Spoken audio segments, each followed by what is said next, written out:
Hey, beautiful human. Thanks for clicking on our conversation with Mod's son. A lot to talk to him about. He has a brand new record out called Karma. Please listen to it. Also, a lot coming up for him. Plus, he has so much music in his history. Just a lot to talk about. I only met him once at Emo Night, so a lot to cover. Leave your honest feedback in the comment section below. If you like the video, hit like. And even if you hate us, please hit subscribe, please. Okay, I think he's here. Let's do this. Zach Show. Mod's son. Is it weird to hear your name Derek, or does your sister or family call you by your real name? It was super weird until like the last year and a half. I've started to embrace that person a little bit more.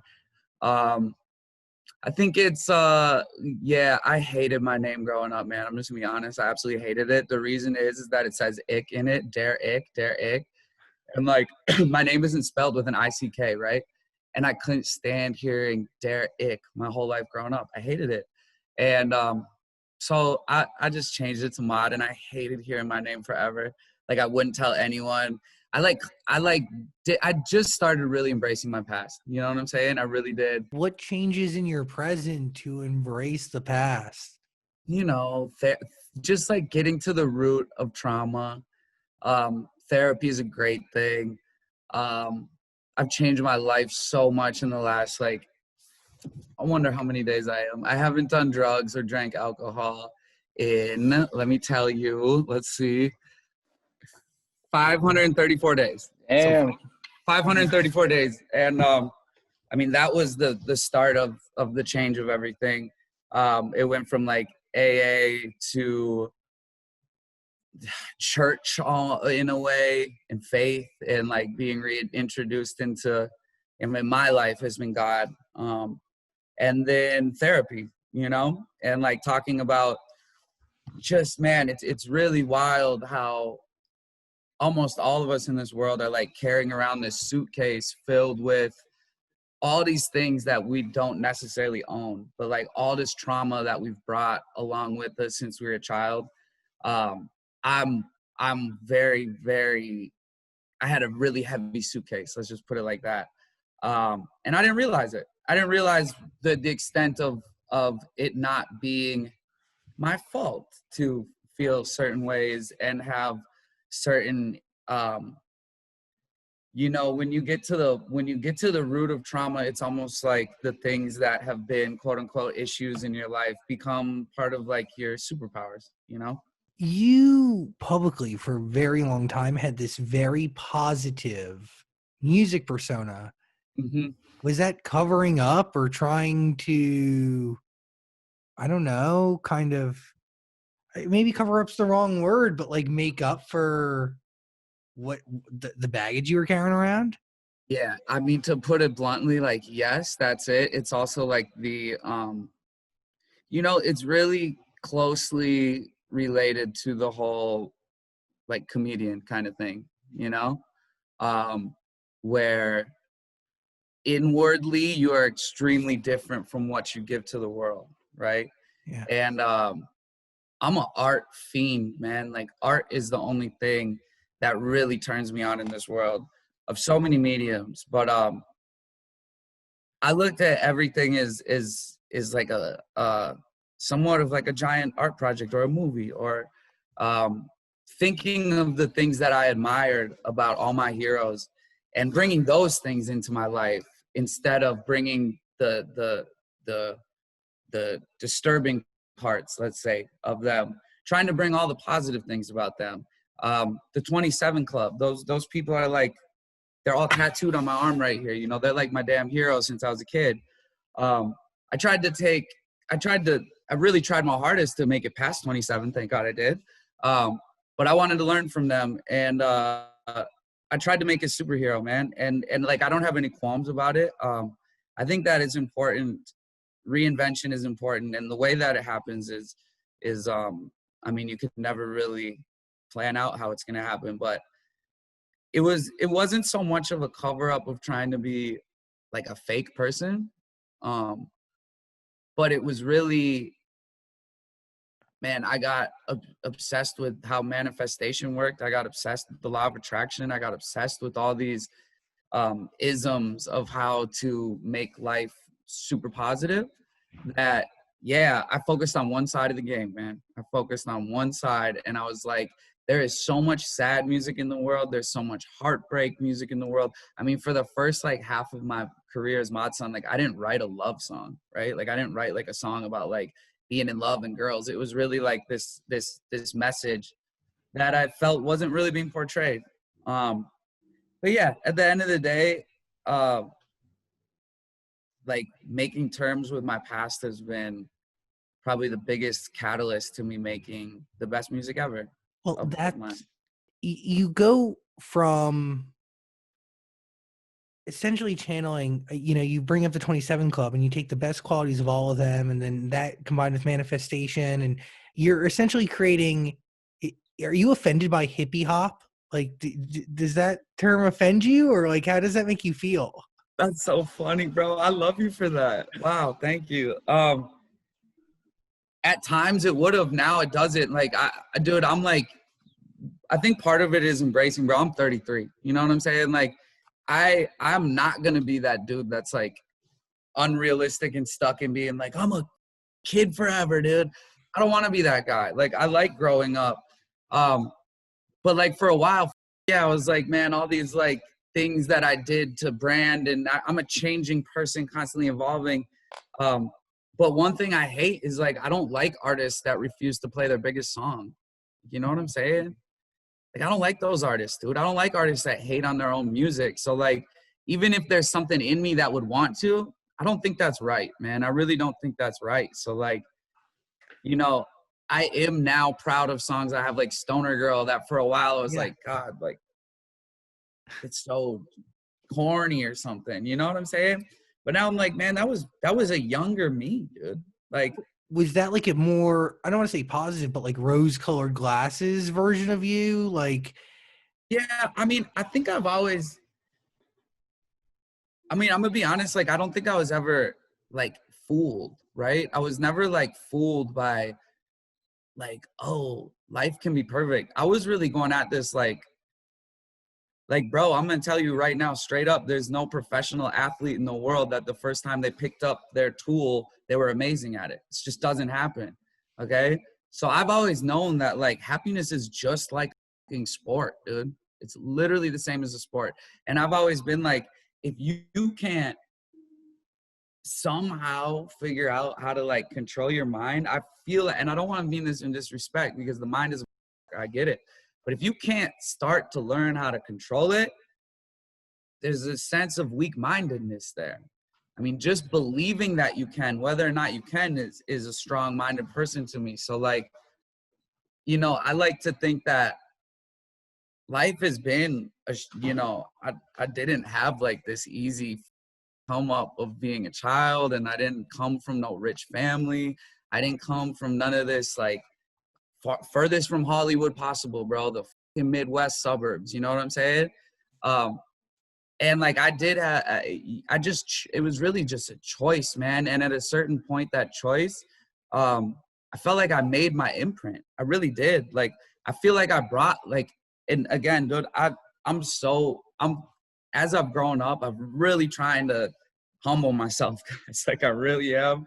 Speak more eloquently and with more intention. So like, I feel I left an imprint on music in the most humble way of positivity and maybe a bit of poppiness to hip hop and rap and major chords. I mean, I did 3 mixtapes and 3 EPs without a minor chord song, guys. You know what I'm saying? Like, I really pushed this uplifting shit, and I thoroughly believe in my heart, I don't need someone to tell me if I did leave some kind of imprint on some kind of energy and music being put there in those last 8-9 years from 2011 to 2019 or 2018 type. I really think I did bring a different element to music. So yeah, I worked hard for that. You know, I really worked to be the person that I wanted to be. And I thought that the perfect person was someone that was here to serve, to truly serve, not ever be serving myself, truly be the guy. Like, I'm not kidding, guys. I would walk into a room and leave exhausted because it was a job to walk into any room and be the guy with the fucking energy and the smile on his face and I want to know everything about you. Nothing's about me. Tell me everything and I'm going to be your best friend. I mean, I did that for so long and it was exhausting, but I looked at it like a sport, man. And I think I got to the major leagues in that. And I love to reinvent, and I felt it was time to, bring in this vulnerability. Let's talk about these things that I ignored for so long. Because as a human, like, it's fun to watch people evolve. And dude, I was hypocritical as at points in my career. Absolutely.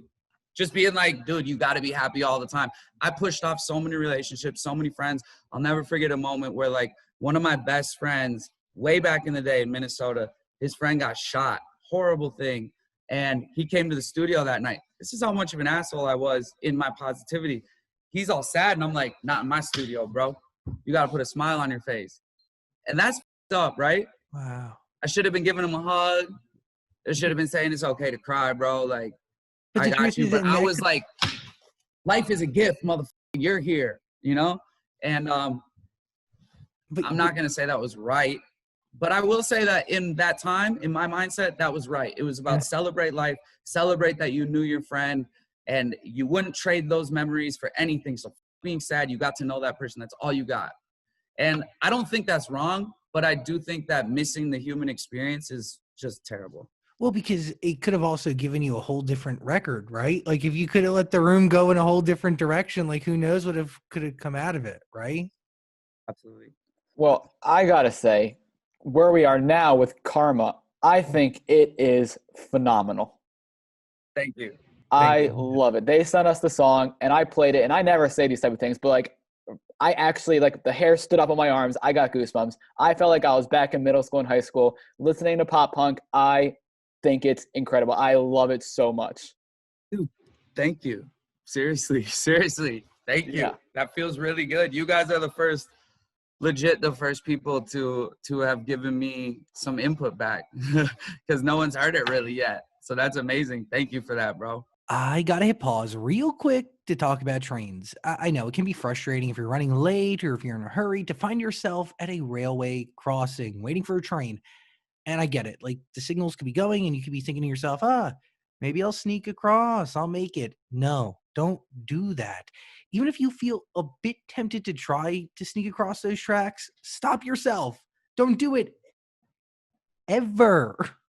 To the naked eye, trains often appear way further away and moving slower than they are. These things cannot stop quickly, okay? Even if the engineer hits the emergency brake right away, the train could take over a mile to stop. Over a mile. By that time, it's too late, and the results really could be a deadly crash. Come on. The point is, you can't know how quickly the train will arrive. So if the signals are on, the train is on the way. It's really that easy. And you just need to remember one thing. Stop. Trains cannot. Question. Pop punk isn't dead, right? And how would you categorize it? Punk rock, pop punk? What, or do you even give it about a label? Yeah, I mean, is pop punk dead? Like, hell no. Was it dead? Like, yeah, unfortunately it was, bro. I mean, I grew up with New Found Glory, Blink-182. I can go on and on. Every Drive-Thru Records band. I'm a child of Warped Tour and Bamboozle. I mean, bro, Bamboozle, man. I played Bamboozle. The great thing is I went from the crowd of all those things to the stage. Like, I was really there, and then I really played in those bands and shit. But, like, was pop punk dead?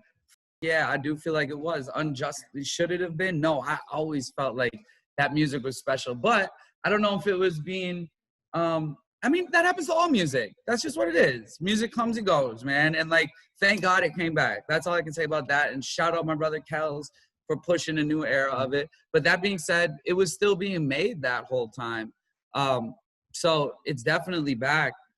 But as far as, like, my music, like, yeah, Karma, total pop punk. Starts with a gang vocal and acoustic guitar. Like, that's pop punk 101. Legit. It starts with the chant. It starts with the chants. I had that written down. It's awesome. It's a gang vocals. Like, we were all so obsessed with gang vocals back in the day. Like, that was our shit. So me and John Feldman, who I made this whole record with, who he produced, like, I just love those full circle moments, you know what I'm saying? Like, John Feldman produced, for instance, like the first Used album. And that album changed my life. Absolutely changed my life, bro. That was the first time that I really loved screaming on a song, you know, because I wasn't typically a screamo kid. And then I heard the Used, and I was like, oh my God, there's so much emotion in this scream. It's not just like, oh, it's like, and like, dude, it just changed me. So Feldman recorded that album. Not only is he the singer of Goldfinger, like another amazing thing, but like, I made this album with him, and I was like, yo, we're going for the jugular on all this. Like, I wanna take everything he knows, and then I want to take everything I know, which, like, I'm all about right now. I really am. I don't really like to live in the past as far as like, I want this to sound like a song from the 70s. Like, I'm really into being like, let's take my favorite from that and make it sound like now, you know? So what changes? Because you really do have this very unique understanding of the music scene, right? Like, you were a drummer in 2 bands, one of them being Four Letter Lie. And like, even as a drummer, you bring a unique perspective to the creative process, right? Yeah. Like, you're Dude, a drummer turned songwriter. Or did dude, you? it's actually it's really phenomenal. It took me 10 years to play drums on a Mod Sun song. Like, I don't know how twisted that was. I don't know why it happened like that. I know that I've been waiting to be with the perfect person to do it. And whether it was going to be Travis Barker or John Feldman, I knew in my head it was going to be one of them. And instead, what I did is I had Travis Barker play on one of my songs like 4 years ago. We did a song together. Casual. And he played drums on my song. That was the first time I ever had real drums on a Mod Sun song. And then I did no real drums. And then finally in the studio for this album, I played drums on every song. And I played on Travis Barker's drum kit, which is just like, I mean, at a certain point, you can't just be like, in full circle moment. Like, at a certain point, you got to be like, this movie crazy. Like, what the is going on? Like, simulation. I don't know. What kept you from playing on your own records for so long, though? I guess a lot of me was like, dude, I guess I'm going to be hyper honest with you right now, because like, there's no need for me to sound cool. Like, I guess I was a little, I don't want to say embarrassed isn't the right word. Like, I don't want to say embarrassed, but I didn't realize how cool it was to be a part of my youth. I didn't know, because I didn't get love for doing that when I was doing it. When I was in high school, dressing weird, being emo, when I was that half and half hair color, I didn't get love. That wasn't cool. I got shit on every day. You know what I'm saying? And so I didn't ever know how cool it was, man. And if Lil Peep and people like that and Juice WRLD loving those things and really helping bring back this quote unquote emo, I may have never known how cool my youth was. Like, I'm a skater, dude. I skipped school to skate. I wore Blink-182 shirts and Dickie shorts down to my ankles. That was me. And I didn't think it was cool because I got made fun of, dude. Yeah. So like, growing up, I was like, every bio that was written about Mod Sun, like, don't write Scary Kids. Don't write Four Letter Lie. Don't write came from this post-hardcore emo thing. Don't write that. Stop writing it, I actually said to these people. Wow. Because I was like, I guess maybe it is embarrassment. Maybe I just don't want to say it, but maybe it was, I was like embarrassed because like, I didn't get love for that, bro. So it was brand new. And now when I look at my high school pictures and I look at myself, I'm like, how did I go this far away to come right back? Like, bro, 2 years ago, all those articles or anything that was about Mod Sun that said crackhead looks like a crackhead, like, I'm gonna be honest, I did every drug but crack and heroin, but like, I was never a crackhead, but I got labeled crackhead and all this shit. Like, I looked different as hell, and to end up where I am now, I went so far from the start to get back there. You really have, I mean, yeah, it's kind of wild because in between that you do have like you have long hair at one point, right? Like where Super you long. yeah. Super long. So are you saying you kind of got into rap because you didn't think pop punk was cool anymore? Is that the reason you started rapping? Well, the real reason why I started rapping was because I mean, not only just like the poetry, the love that I have for poetry is not at all new. You know, I've always loved poetry. I was reading Charles Bukowski when I was in ninth grade and like that. So like I've been a big fan of of words like that. And where I came from in Minnesota, there was like this whole underground rap scene. There's this guy named Idea and Abilities. There's this guy named Atmosphere. There's this guy named POS. There's this guy named Brother Ali. And like, dude, it was the most different kind of that I heard that was literally a great departure from what I'm doing. Because when I said like, bro, my first bands that I was in was pop punk, super pop punk. Then I got into like the double pedal. That I wasn't really the biggest fan of that. I just love playing drums. Under Oath, that band rocked. I fucking loved Under Oath, and the bands that I was in were kind of like that. Scary Kids, legendary band. That was fun, but like I wanted to really get down to like the words, bro, and like I really, really was just obsessed with how these people could string apart all these amazing sentences. And yeah, like my local scene like kind of made me want to rap. And then dude, I was good at it, right? Like I was good at it. So I just was like, this is what I'm gonna do. I've always wanted to. The biggest reason I departed was because I wanted to stop just speaking with my hands and my feet. I mean, I had to stop just using my hands and my feet to speak, because I had too much to say. And you know, my mom fucked me up because she did tell me I couldn't sing, you know, but she did. But then when I would rap, all my friends would be like, you can rap, motherfucker, rap. And if someone tells you can't sing, like the bird inside you that can sing dies. How do you give it mouth to mouth? How do you revive the bird? Well, practice, a lot of practice, a lot of long nights in the studio, me recording myself. And then the biggest thing, which is a great just tool for life in general, is just like, dude, you got to remove that embarrassment bone from your body at some point. If you're going to be a true superstar or a true performer, you have to be able to know you're going to take embarrassment over failure any day. And like, if you're going to be in the studio and you got 20 people in front of you, if you walk up to the mic and you go like this, like, you're not going to make it. If you walk up and go like this,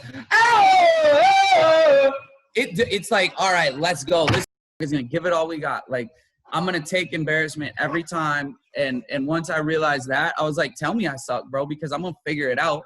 I don't need to be perfect, man. I hate perfection. So like, you know, is accepting that too. Hate perfection, man. Would you say your music before you put it out is as perfect as it could be? No, not anymore. No. I don't try to kill the magic, man. Like perfect in the terms of like, do I give it my all? And am I like there fully present? That's the biggest thing, is being fully present now. I feel very confident that I'm giving it all I have. And you know, one of my biggest tips in the studio is like, shut up and let God speak. Like I say that all the time.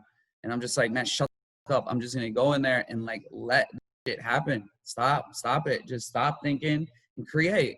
And like, that was my take on this whole album. I mean, this album was made in 8 sessions. I mean, we were doing 3 songs a session. It's like 8 sessions over 2 weeks. Whoa. And yeah, bro, straight up. And like, also a big change was like, maybe we'll just proceed. I don't need to. I'm trying so hard not to talk too much now lately, No, guys. No. Please keep talking. I made this whole album, bro. This is crazy. I made this whole album from like 8 a.m. to 6 p.m. every day. Never in my life. I was going to ask how much your schedule has changed since becoming sober. Yeah, I move with the sun now. I think that's why I look so much different, is that I used to move with the moon. The sun would be going down and I would be getting up. And then as the moon went like this was my trajectory of my workday. Okay. And then the sun's coming out and I'm going down. Now it's like sun's coming up and I'm moving with the sun. And it's changed my music. It's changed the way I look. It's changed my attitude. I'm a little bit like, I'm not hippy dippy at the point where I'm like, give me my crystals and all this, you know, but I am very like, there's very special things going out here, moving with the sun. There's something different that happens to a person, I believe. Are you making the best music you've ever made? Yeah, without a doubt, hands down. Yeah. Doesn't Eminem work that way? Has anybody heard that? Yeah. There's a classic thing about Akon talking about Eminem. Yeah, that's it. Yeah, Eminem. Akon said he would want to work with Eminem, and Eminem's like, I come in at 9, I leave at 5 or 6, and then I come back the next day. I work a 9 to 5. That's awesome. Yeah. We don't really put Eminem over here. We MGK all the way, but you know what I'm saying. But you know. Oh, that's right. Jeez, you just casually stepped in that one. Hey, it's all right, bro. It's all right. But listen, I'm how cool is that to even be on a side of a beef of that stature, right? What? How cool is it to be like even have to be on a side of one of them, you know, in life, that you've reached a point where like you're very close to an Eminem, Machine Gun Kelly type beef situation. That alone Eminem's is fucking awesome. He's obsessed with Kells. So dude, it's crazy, and he's an icon. He's a living legend. Kells is Eminem's favorite rapper. You can quote me on that.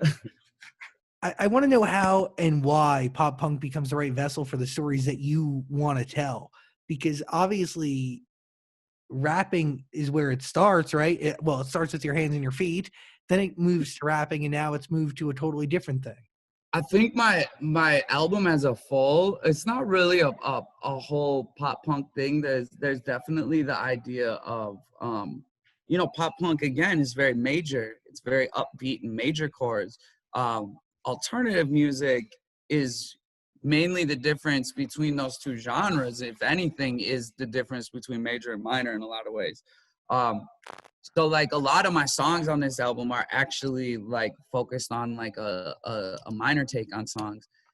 Very like touching grunge, touching Oasis, touching the Smiths. I'm the biggest fan of a dichotomy, like period. Like I love the new me writing wise, because I don't feel one-sided or sheltered that I have to talk about a certain thing. So I love to take like what the Smiths did so well, which was they'd take like this maybe happy sounding song and write these dreary fucking lyrics on it. So I kind of like to take that position and do the opposite and take like these dreary sounding songs and make like this epic, battle sounding song, like sounding like you're on the front line of a war and you don't know if you're gonna win until the end, you know. How does a record start for you? Like, or do you start with the story you want to tell? Is it like no? It was like there's so many different chapters of how I've done this. You know, it all started in a notebook. I think that's where it should start with everyone, learning how to count bars and all structure songs. Now, kind of what I was touching on earlier is like, if I come up with like an idea, that's all. I don't kill it. I don't kill the idea. If it pops in my head, I'm like, okay, that's our starting spot. And I don't want you to sit there and try to make a movie out of this and go, okay, now let's write the script and all. I really am so focused on knowing that like where I've taken myself to, I have to understand that I'm the type of artist that you're not looking to listen to my music for like this singer that's hitting like these runs and doing all this other. What you want to really get from Mod Sun is you want to feel it through the notes that I'm hitting. You want to feel it. You don't want to hear it and go, okay, that's a singer. You want to go, I'm in this with you right now. You hear my yelling and my range go from down here to up here. And I'm really just trying to capture feeling more than a story that I'm telling. I really want to capture a feeling. And that's kind of what this whole album was just capturing those feelings. Like if you know, the Karma song, that all started with like, it started with a guitar part, you know, and we were in my basement, we recorded this little guitar part, and it just came to me that like, I was like, okay, I need to find a way to not just write this like tainted love song where you're like, relationship broke up. I want to find a way to be like, almost be praising you, and then a way to form it out where he took a shot. So it's like the whole idea of being like, it all started from just being like, damn, I hope that girl just moves the out of this city, you know? It was like that was the idea for that song. It just all started right there. I was like, I really don't want to see this person anymore. I hope they just randomly get up and move back to their hometown. And then it was like, oh, okay, like there we go. Like it's about that. And then it was like, but I don't want to be so on someone. So it's like, I hope you get everything you deserve. You know what I'm saying? And then it's open-ended. Karma's a hurt. So it's like, I really hope, like, if you in your eyes think that you are a good person, I hope you get everything you deserve. But if not, karma's up. And it's coming for you, you know? And then like, yo, can I just say, I do want to say on this before, because I really want people to love this lyric, but like, it's like such an ode to like, I don't know, were you guys, okay. It's such an ode to like an amazing time of like Taking Back Sunday and all those bands. But it's like, the first line of the verse is like, I hope your new man gives you something that you can't get rid of. And like, that's so up. Oh, it's so up, bro. I love it. I'm like, I'm bathing in that lyric. I love that lyric. I think it's such like an ode to that, like, with my one last dying breath, I'd apologize for bleeding on your shirt. You know what I'm saying? It's like that whole feeling. Ugh. So because it's a feeling, do you need to like experience this relatively close to when you're crafting the record, or can you like experience it and then channel it? Like what's... Yo, it's gotta be like in the moment. It's definitely all in the moment. It's like, I don't like to like incubate things. I don't like to microwave it. You know what I'm saying? I get right to it, bro. My whole thing for the last like 4 years of recording music is like, I'm not leaving till it's done. I'm not getting up from this computer till it's done. Whether I go back and make some changes is fine, but you are not going to hear a demo from Mod Sun with a verse and an idea for a hook. It just doesn't happen, bro. I'm making the whole thing. And then like, I don't need to go back. I really don't. Like, if I did need to, I would, but like, I don't need to. I really like lay down the whole and move on, you know? And will you scrap anything ever? Well, I'm a songwriter, like, now, even more, dude. Like, it's crazy. Like, I have a number 1 as a songwriter. Yeah, so you'll pass it on, yeah. So I don't get to do that no more. Like, I got managers and I got these people that are like, yo, people that write songs, like, really go their whole career with just the goal of having a number 1, bro. Like, you got to keep that in mind. I'm like, I don't even got time to think about that. I'm just like, count your blessings, not your problems. So I am just sitting there like, thank you, that's so cool. But I'm like, the trajectory of a songwriter and my own career meeting up at the same time, blessed, bro. Totally blessed. Will you give away a Mod Sun song? Sorry, Dan, I was just stepped on you. That's fine. Oh, yeah. All the time. It happens all the time. Like especially to, especially to say, like, I'm trying to close it off, but I've been known to just give away amazing songs and help out other people's careers and do that kind of, like, I mean, I give away songs all the time. Sometimes, sadly, I do, you know? Well, I was going to say, when you guys are writing Bloody Valentine, did you guys ever expect it to take off like it did? He did. He knew it. I didn't. I was sitting there just like, cool. Like, I know how the process works too. Like, you never know if you're going to make it down the line. You know what I'm saying? That was the start of his record. I was just like, cool, bro. This is awesome. Thank you for letting me be a part of it. It was like so late at night. He just randomly hit me up. He's like, yo, come over right. And he, you know what? He knows these. He has a premonition. There's something very strange about Kels. Every time he's told me specifically, yo, pull out your phone and film all this. Like, it's been turned into something that, like, if you didn't have the film of it, you would have everything up. And like that night, right when I sat down, he's like, yo, I don't got that much memory on my phone. How much memory you got? I was like, I'm good, bro. And he's like, all right, you have to film the next 3 hours or however long we're here. I was like, all right, set the camera up, say less. And like, bro, the whole time, like, I'm not kidding when I say he was like, you're gonna win a VMA. He said he said more things that we're putting into the air too that we're trying to manifest to make happen. But it's a great song. It's a great song, and you know, the fact that like the world embraced it is just like really cool. I'll just talk personally because like I feel like I've wrote so many amazing songs, but I've never had something that I was a part of be accepted on that big of a level, you know, big of the masses loving it or people all around the world playing it on the radio. Like, rad, man. Does it change the way you enter the studio at all? I wish, bro. No, it doesn't. I wish I could be like, give me my green M&Ms only, mother. I'm going in. I'm the star. No, hell no. Like, the only way that I'm good is when I let just like those clandestine moments happen. You know what I'm saying? Like, and I just follow the lead, dude. I just literally am on this path, and I'm like, when I pray, I'm just like, yo, just let like I'm gonna follow your path. Just like give me the right. So, it just makes me feel. There's a vindication that comes with it, but it doesn't make me work differently. But I feel vindicated for all the songs I've written. I'm like, oh, like I can write something that the masses will love. I'm not just like I'm not just gonna always fall short. You know what I'm saying? Well, and by the way, like it wasn't that you, I guess, like a little short of the mainstream. You've had so many fans over the years, and you would sold out venues, but you're right. Like this has cracked beyond mainstream, and has essentially helped breathe a bunch of life into an entire music scene. Does that record start when you walk in, or do you walk in with ideas? I can tell you a little bit about the process. Like I walked in the door and he had the beat. Travis and him were just in the studio. They made the beat and he came back to his house and he was gonna go to bed and he was like, no, Mod. He's like, you wanna come write this song? And I was like, cool. So I showed up and he had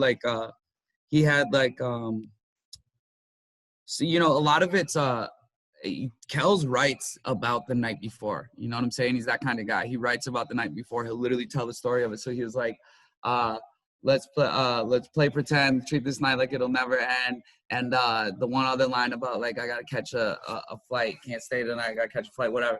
And so he had those ideas. And then dude, we just started building it. And how I build songs is I like I said, like no embarrassment around.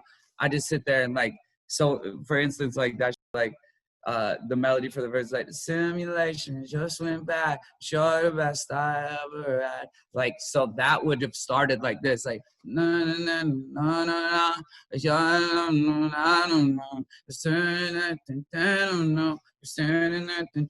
na, like, and then you'd be like, oh, I heard something there. You'd be like, yeah, it was the simulation just went back, sure the best I ever had.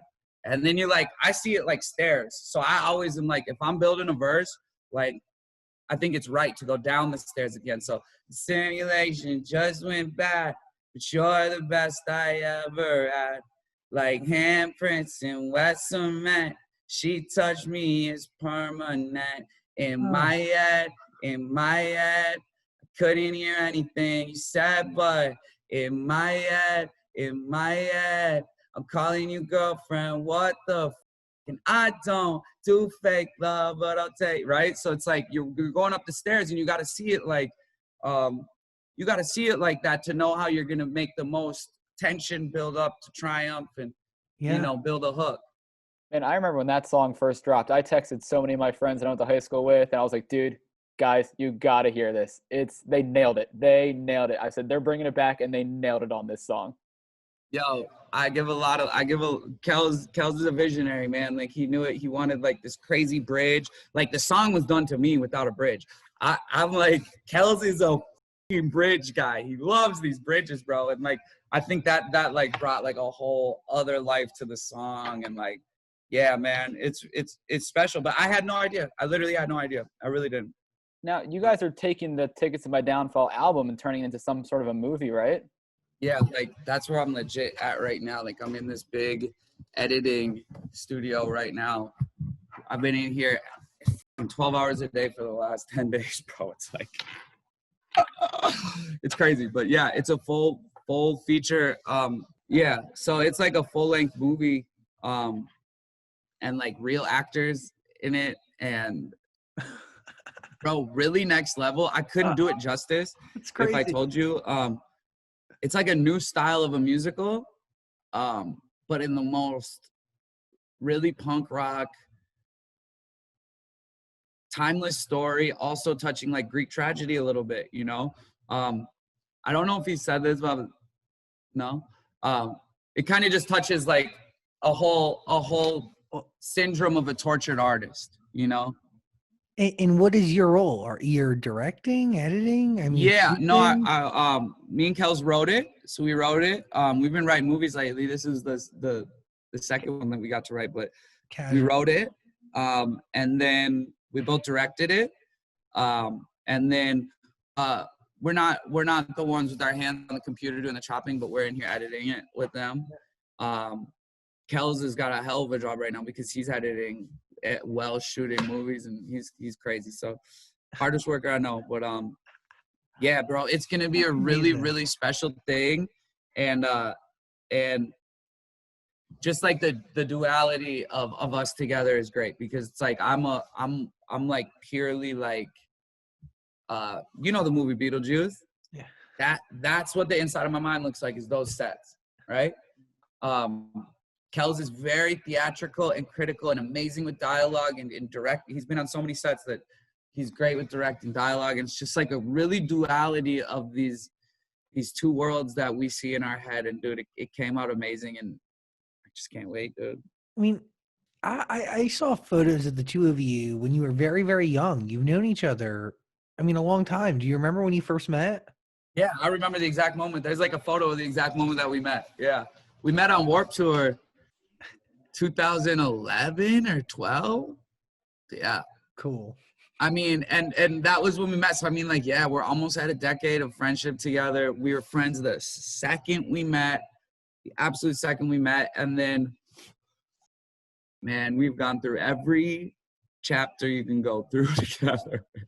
I saw Lil Huddy was a part of this movie. How'd you guys find him, or are you guys cool with him? Yeah.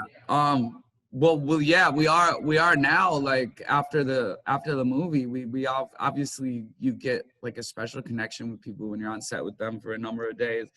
But dude, we knew. It's just one of those things, man. Like it's like just following the premonition. Like we 100% picked him. I'm just gonna start like that. We 100% picked him to be the role.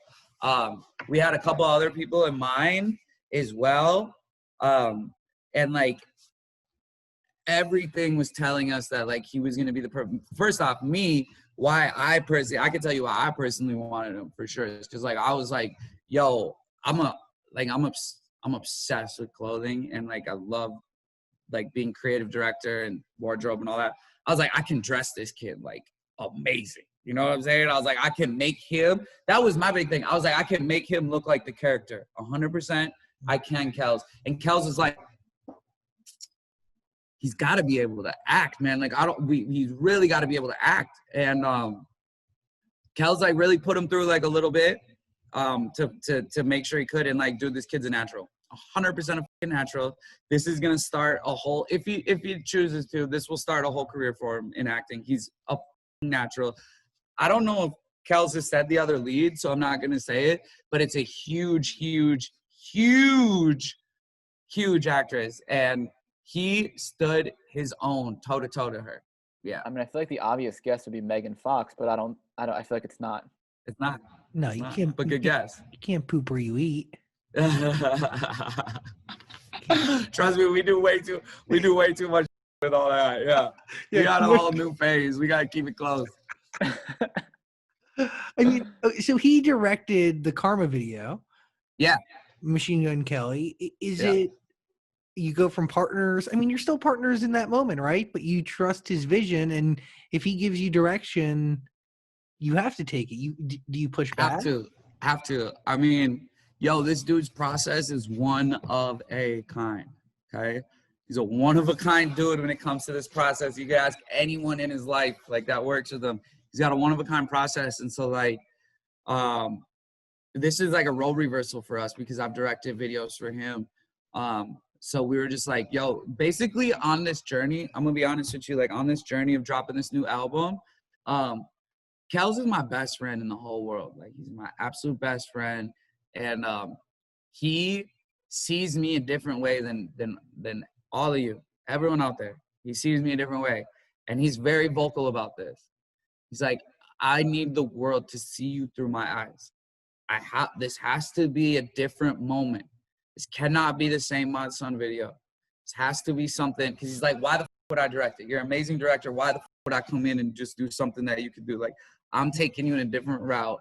And he's got me like really, really pushing myself to be like the most quote unquote like naked version of myself. He's basically like, yo, if we stripped away everything, bro, all your crazy clothes, all your tattoos, your hair, everything, like, how the f can we make the world love that person? You know, no overcompensation, just straight authenticity. Because he's like, when I meet you and when I'm around you and when I see you and you come over to my house, he's like, you're art, bro, you're art. And I need the world to see this like that and not see this like, you know, he hates model son. Let's just say that. He hates anything of me being like in the camera, like, bro, no. He's like, pretty boy shit. We need this different mod son. So like, you know, so what I was saying is this whole album, the reason I'm dropping Karma first is because Kels was like, that's the song you're dropping first. He's like, that's the one. He's like, I don't want to hear any discrepancy. I don't want to hear you even think about other ideas. He's like, that's the best Mod Sun song, and you got to come out swinging, and this is the way you're gonna do it. And like, I could obviously be like, no, f you, I'm gonna do it this way, but I believe him. I believe him fully, and it's just like the first time in my life that I've had the chance to like take advice from other people. It's been so finger on the pulse where I wouldn't even give you a chance to give me your advice, you know. So it's nice. It's a new process. And he's pushing you in a way that only a friend could, because he genuinely cares. Yes. And because if anyone else talked to me in the ways that he does sometimes, I'm like, but it's Kels. It's all from a place of love, man, and wanting the absolute best for me. And like, that's the biggest, that's like the most fortunate thing about it all, is that like I really do at the end of the day, all of this is going to go great. I already know that. It's all going to go great, man. I have faith, baby. It's all going to go great. But even if something happened, like, to know that I have a friend that truly wants to like show the world who they think I am, that's great, man. That's rock, you know? Karma is the single. There's a link in the description. You need to listen. Please do. I had one question about the lyrics. You kind of seem like you're mocking yourself when you say, are you really over your ex? Yes, exactly, bro. Tongue in cheek, self-deprecation. Yes. Well, are you? Is that you saying you're not really over the person you're singing about? Oh my God. I mean, I get closer and closer every day. I've been with some people that have wanted the pureness of my heart, I believe. And so I have curses on me and all kinds of I'm trying to shake off and revamp myself. So, I mean, dude, I'm a human being. Yeah, dude, I'm also a Pisces and a lover. And so, like, dude, all the people that have been in my life, like, they still affect me. You know, I've had friendships that fell out when I was in bands when I was 16, and I still think about those kids like, damn, you know? And so, yeah, am I over her? Like, I don't be thinking about her like, oh, I hope she's not with a new guy. But do I still think about her late at night when I'm sitting in bed? Do I still wake up and that thoughts in my head? Yeah, it happens. It happens. There was another question I wanted to follow up on from earlier. Zach, were you going to say something? No. So, were you? No. I mean, of course, I can always say something, but you go. Well, there was two questions I had because earlier you said two things, and the first one was you said you have a bunch of your idols tattooed on your arm. Do you view them differently now after going through everything you did and coming out better? Yeah, in a sense I do, because I know that my personal experience is looking up to them, because I mean, dude, the way they covered Jim Morrison, the way they covered Janis Joplin, the way they cover Miles Davis is just chaotic, crazy, and they forget about the intricacies and the intelligence and the beauty a lot of the time. So I look at like me seeing Jim Morrison in leather pants, no shirt on, standing on top of a car on acid on Sunset. I look at that a little differently now. But in the eyes of me a couple years ago, that was all I wanted to be. Mm-hmm. All I wanted to be, man. I thought that was the coolest of cool. And in the most respectful way, bro, I'm not anti-drugs. I'm not like anti-drinking. I'm all about, I believe that people should experiment. You know what I'm saying? And like, dude, don't do heroin. Pills are awful. There's drugs that are the devil. Cocaine almost killed me. Liquor was my trying to come down from that. Almost killed me. My dad just passed away from liquor a few months ago. Like, there's a lot of bad that comes with this. But man, I'm not ever going to sit here and preach to you like, no, you got to stop doing this. Like, you know, but I do want to be vocal about these things because I do want to be a new face of this 27 plus club, you know, and I think that that's really important is to be like, yo, yeah, Jim Morrison's still the Lizard King. And he's still my idol, but I don't think he wanted to die. Well, I don't think he wanted to die. You know? Senses Fail has that lyric. It says, I want to die like Jim Morrison, a fucking rock star. I love that album, too. That's the album with the mirror and the fire, right? Yeah, the guy in the suit. You. Let it. It's probably the album I listened to. Let it unfold, yo. Oh my God, when that first video dropped and they're playing in like New Jersey. Oh my God. I love that. Yeah. But when you keep talking about Jim Morrison, that's what it reminds me of because they sing about it too. Yeah. I mean, I wanted to. As soon as I lived past 27, man, I think that just a shift in me happened anyway, where I was like, I want to represent something different. And I didn't do it for a while. It took a while until I was like 31 or something. I'm 33 now. But yeah, I definitely want to be vocal about it, but I don't want to be a preacher. I don't want to be this dude that's like, every time he comes on something, he's like, oh, I'm sober. I don't do this. Like, you know, I just think that there is an importance to be like, hey kids, like, I want you to live. I want you to live long. And like, yo, be very focused on who your idols are. You know what I'm saying? Be careful sometimes of who your idols are. And that's not on anyone, but like, definitely be careful who your idols are, because a lot of those people that do end up passing away, in my heart, I don't believe they wanted to die, you know? Where does cannabis fall in your life? Yeah, so I still smoke every day. I still smoke weed. I can tell you, like, personally for me, like, I'm been prescribed my whole life to take medication over the counter, and I never have. And personally for me, just a choice, like, I let marijuana fill that void for me, and marijuana really helps me like that. You know, my mom freaks out when she smokes weed, so I know that it's not for everyone, but it really does help me. And, you know, I don't classify that as a hard drug. So I know in a lot of cases that there should be the word clean used as opposed to sober, but, you know, as far as I'm concerned, like, me not doing hard drugs and me not doing alcohol is my sobriety, you know? Yeah. And by the way, I believe cannabis is a medicine, not a drug. So what am I? Who am I? I believe that as well. I do honestly believe that. So fortunate enough, I live in California, and it really is. And it really is life-changing. It really, in the best possible ways, it could be really life-changing. Oh yeah. I've seen people become the best version of themselves. Just like, does your mom want to smoke and she just happens to get paranoid, or like, does she need to smoke for like health reasons? I would love to like talk some mom out here. It's so funny. Like, my mom's crazy, bro. My mom's an angel, but like, yo, I was raised by, my dad was like a Hell's Angels, motorcycle riding. My mom was the like cheerleader, good girl in school. He came threw on the back of his motorcycle, rode her away, and she became a bad girl. They were like Bonnie and Clyde. So like, My Whoa. mom just like, let's just say she had other vices. Got it. but cannabis didn't sit well. She couldn't handle cannabis. No, but she'll f you up with a gin and tonic though, my G. I swear to God. And with some other, I can't put my mom out there like that, but I will say she can drink anyone I've met under the table, including me, bro. Straight up. Well, quick question off that.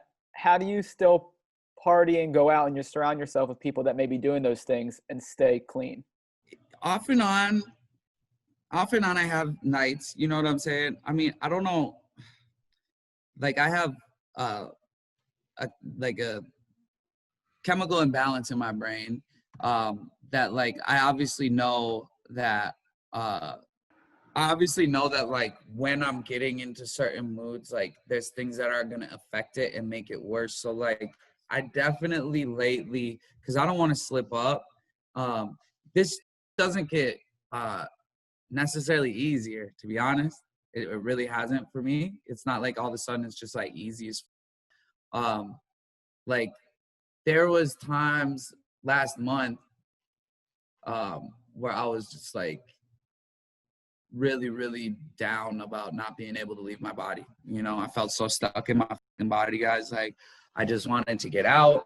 And luckily I have like a great group of people around me internally, like at my house, like like I needed support. So my sister is an angel, and she kind of upended her life in a way and kind of moved out here to California from Minnesota.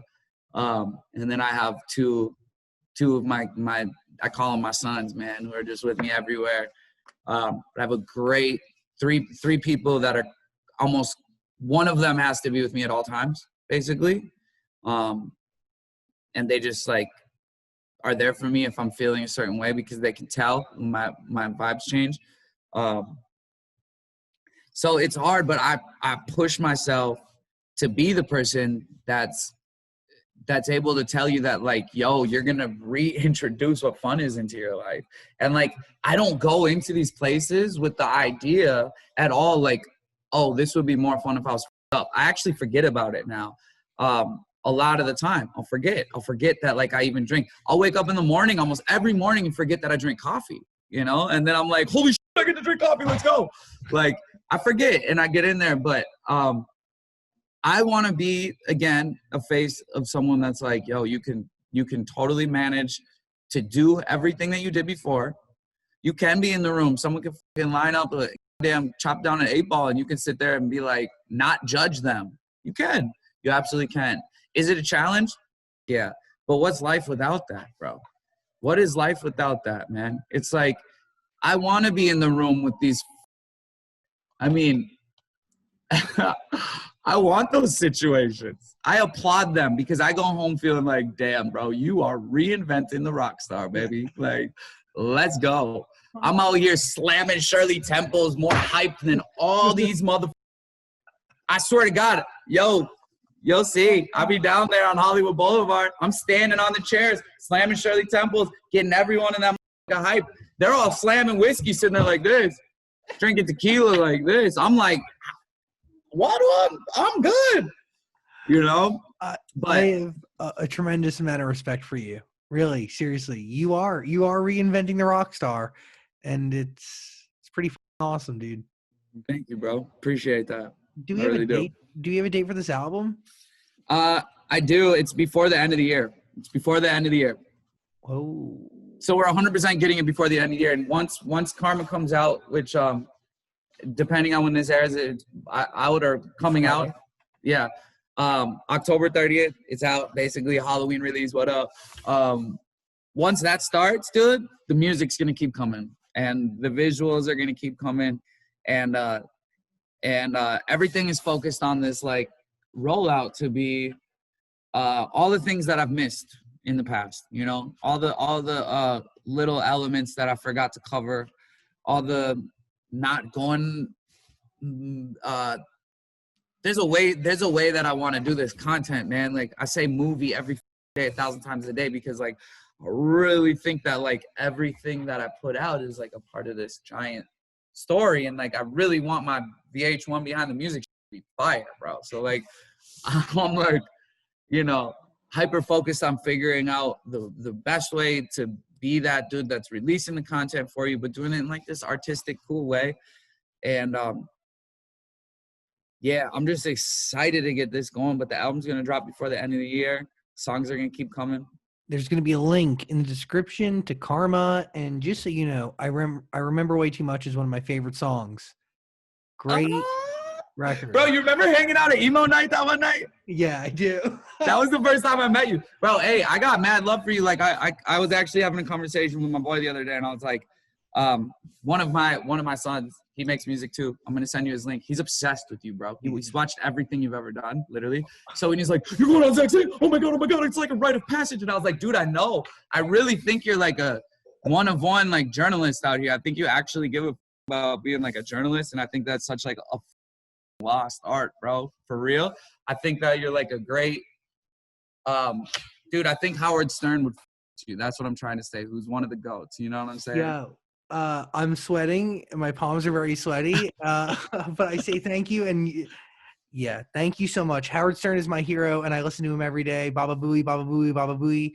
See, I could connect that. I connected that, but I'm just like, yo, I think you really take it all the way, bro. And I like have mad love for you, and I enjoy watching everything you do. So like, you know, bravo for that from all the artists out there. Well, I really appreciate it. And it's people like you that make this job really incredibly rewarding and also really informative and fresh every day. And I'm super blessed. I mean, every day I get to walk away with new knowledge and new stories, and I get to really understand people. And I thank you for sharing your story. And I know it's only been an hour, but I think we got a really nice glimpse for now. But we got to do this again when I get to come into the studio and all that. Please, open door policy whenever you want, and please send me your son's link and tell him I say hi. And I'm going to shout out Lost in Vegas, yo. You made it in the interview, baby. Send you love. Love to you, Mod Son. Really, thank you.